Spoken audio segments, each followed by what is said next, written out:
এই যে যে খাম, এমন একটি খামে আমি এই বছর অনলি 100 টাকা দেব। 100 টাকা দিয়ে এর ভিতরে একটা চিঠি লিখব গণেশ পাগলের কাছে। সকল হরিভক্ত এবং কৃষ্ণ ভক্ত সকলকেই আমার ভক্তিপূর্ণ প্রণাম রইল। আজ আমি আপনাদের কিছু কথা জানাতে চাই, যে কথাগুলো কিছু লোকের ভালো লাগতে পারে, কিছু লোকের খারাপও লাগতে পারে।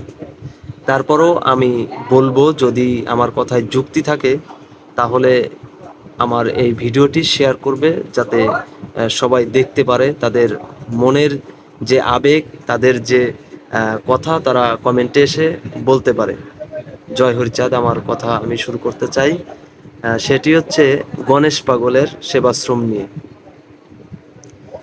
বিগত 3-4 বছর আগে আমি গণেশ পাগলের সেবাশ্রমে যাই আমার এক বন্ধুর সাথে। আমি আগে কখনোই যাইনি। আর গণেশ পাগলের নাম আমরা তো নড়াইল জেলায়, আমরা গণেশ পাগলের নাম শুনছি, ওইভাবে না যে ওইখানে যাই অনেকেই, আমরা তেমন যাই না। তো আমি 3-4 বছর আগে আমি ওইখানে যাওয়ার সৌভাগ্য হয়। তারপর থেকে মাঝে 1 বছর যায় নাই, তারপরে আবার গেছি। তো ওইখানে অনেক বিতর্ক চলছে ওই গণেশ পাগলের সেবাশ্রম নিয়ে। আমাদের যে মতুয়া ভক্তরা আছে, তাদের ইচ্ছা, তাদের প্রতিবাদ, ওইখানে হরিমন্দিরের কাজ কেন সম্পূর্ণ হচ্ছে না এটা। আর আমার কথা হচ্ছে কি, কেউ কিছু মনে করবেন না, কদমবাড়ি অর্থাৎ গণেশ পাগলের সেবাশ্রমের যে এরিয়া, ওখানে যে গ্রামগুলো আছে, ওইখানের লোক কি আদেও হরিভক্ত না অন্য কোনো ভক্ত? আমি অন্য কোনো ভক্ত হইলেও আমার কোনো সমস্যা নেই।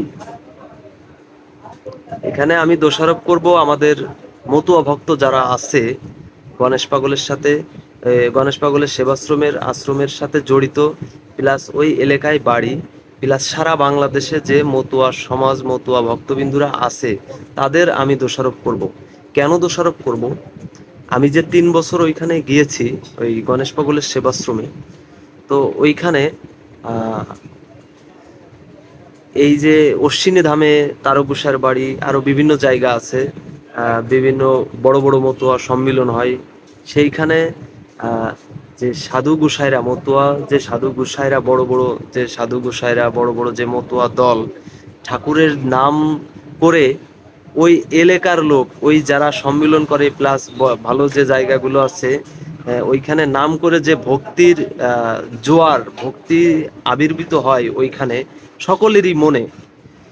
তো এরকম বড় বড় সাধু গোসাই, মতুয়া যারা আছে, তারা কি ওইখানে গিয়ে এরকম মধুর হরিনাম, ওই এলাকার লোকের সামনে মধুর হরিনাম, ওই যে আশ্রম, ওইখানে আমি 3 বার গিয়েছি, আমার সামনে পড়ি নাই যে একটা ভক্তি মার্জিত বড় মতুয়া দল, বড় সাধু গোসাইরা ওইখানে গিয়ে মাতাম দিয়েছে, ওদের ভক্তির জোয়ার আনিয়েছে, এরকম আমি দেখি নাই।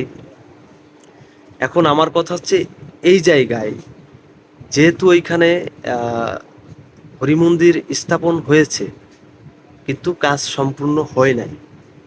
এখন এটা নিয়ে আমিও কিন্তু আগের বছর প্রতিবাদ জানিয়েছিলাম। 80,000 82,000 ভিউ হয়েছিল, ওখানে অনেক ধরনের কমেন্টে এসেছিল। তো আমি এবছর চিন্তা করলাম যে প্রতিবাদ করলেই সেটি সংশোধন হয় না। প্রতিবাদ, যে কোনো কিছুই প্রতিবাদ করলে সংশোধন অতটা সম্ভব না। এখন এদের এইখানে গিয়ে আমি যেটা করব, আমার যেটা করণীয়, আমার ঠাকুর যদি আমার দিয়ে করায়, গণেশ পাগল যদি আমার দিয়ে করায়, সেটা আমি করব। আমি ওইখানে তো সব মন্দিরের সামনেই বড় বড় দান বক্স থাকে। আমার হরি মন্দির যেটা করছে, ওইখানে একটা হরি ঠাকুরের মূর্তি দিয়ে ওখানেও বড় একটা দান বক্স আমি আগের বার দেখছি। এবারও হয়তো এখানে ওরকম হরি ঠাকুর থাকবে, দান বক্স তো থাকবে। তো আমি এই যে যে খাম, এমন একটি খামে আমি এই বছর অনলি 100 টাকা দেব। 100 টাকা দিয়ে এর ভিতরে একটা চিঠি লিখব গণেশ পাগলের কাছে। আর এই চিঠিটা কমিটির যারা আছে তাদের হাতে যদি পৌঁছায়, তারা অবশ্যই আমাকে ফোন দিবে, আহ, আমি হরি মন্দিরের কাজ যদি আবার নতুন করে চালু করে, তাদের কিছু অনুদান আমি দিব। সেটা ঠাকুর যা আমাকে দিয়ে করায় সেটাই আমি করব।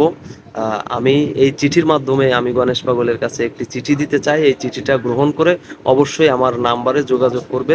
কাজ যখন শুরু হবে তখন আমার সাথে কন্ট্যাক্ট করবে। তাদের আমি আহ, আমার আমার সাধ্যে যা হয় তাই আমি তাদের দেব। এভাবে আমি চাই যে আমাদের মতুয়ারা যারা আছো, তারা তাদের সাহায্যের হাত বাড়াও।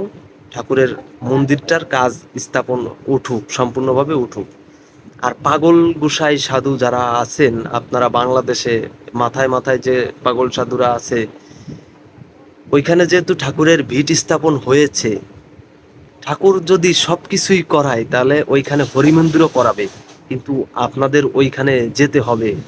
ওইখানে আহ, যে আপনাদের জায়গা করে নিতে হবে। তাদের ভিতরে ভক্তি যোগাতে হবে, হরি ভক্তি হরি প্রেম যোগাতে হবে। এটা আমার কথা। যদি আমার কথাটা রাখেন আপনারা, আমি খুশি হব। আর প্রতিবাদ করে কোনো কিছুই সংশোধন হবে না। তাদের ভিতরে হরিময় হরিভাব হরিচিন্তা আনতে হবে। আর এটা পারবে আমাদের পাগল গোসাইরা যারা আছে, ওইখানে জায়গা করে ঠাকুরের নাম করে তাদের ভিতরে ভক্তি যোগাতে হবে। আর আমাদের মতো যারা আছে তারা একটু সাহায্যের হাত বাড়িয়ে তাদের কাজ করার আগ্রহটা বাড়াতে হবে। প্রতিবাদ করলে কি হবে? আপনি ঘরে বসে প্রতিবাদ করবেন, কাজটা সংশোধন হয়ে যাবে? জীবনও হবে না। ওইখানে তারা যদি কাজ না করে আপনার কি করার আছে? কিছু করার আছে আপনার? কিন্তু আপনারা যদি ওইখানের সাথে জড়িত হন, আপনারা যদি ওইখানে যে তাদের সাথে সম্মিলিত হন, তাদের তারা কি চাচ্ছে, কিসের জন্য করছে না, আছে তো কোনো অসুবিধা?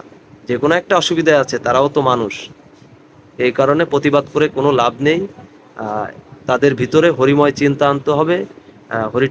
হরি ঠাকুরের ভালোবাসা জাগাতে হবে। হরি নাম প্রচার করতে হবে। হয়তো কোনো কিছুতেই ঘাটতি আছে ওইখানে। টাকা তো সবকিছুই হয় না, টাকা দিয়ে সবকিছুই হয় না। এখন আমার কাছে অনুরোধ, পাগল সাধু যারা আছেন তারা আপনারা জায়গা করে নেন।